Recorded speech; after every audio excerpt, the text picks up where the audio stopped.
Naitwa Deogratias Cosmas Mahinyila, ni wakili wa Mahakama Kuu na mahakama zilizo chini yake. Lakini pia mimi ni mwenyekiti wa baraza la vijana wa Chadema Taifa, tunaitwa Bavicha. Sasa siku ya jana tarehe 15 mwezi wa 9 majira ya asubuhi, wakati naingia hapa mahakamani, nilipita pale getini kwa kifupi tu. Nilikuta kuna ule mzozo uliokuwepo jana wa kuhusu namna ya watu kuingia mahakamani. Nilipita pale getini na baadaye nikaingia hapo mapokezi, kwa sababu alikuwepo pale naibu katibu mkuu wa chama Amani Gorugwa.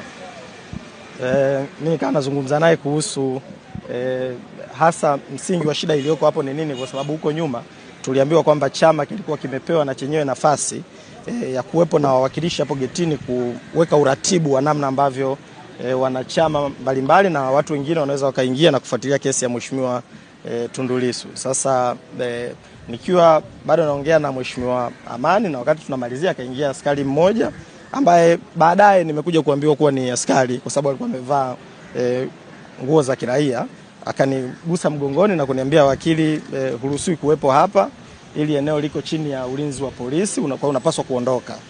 Na mimi kiukweli nilimuuliza kwamba siruhusiwi kuwepo hapa, niende wapi? Unafahamu kama mimi ni wakili na unafahamu kama hapa nilipo ni sehemu ya eneo la kazi yangu. Wewe ni nani unaniambia niondoke, na niondoke kwenda wapi?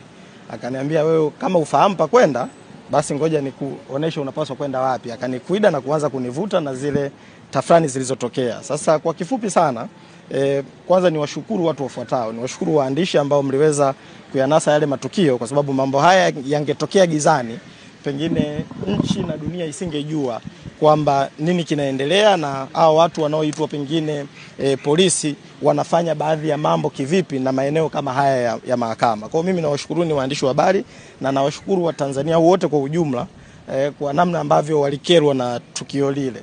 Lakini pia naomba nikishukuru chama cha mawakili Tanganyika. Tumeona hatua walizochukua na tunaamini leo kuna vikao vingine. Baraza la uongozi jana lilikaa kwa dharura na leo pia litaendelea. Baraza la uongozi la chama cha mawakili Tanganyika wamechukua hatua na naamini kuna mambo kadhaa watayafanya. Kuna hatua kadhaa watazichukua kuhusu tukio lile.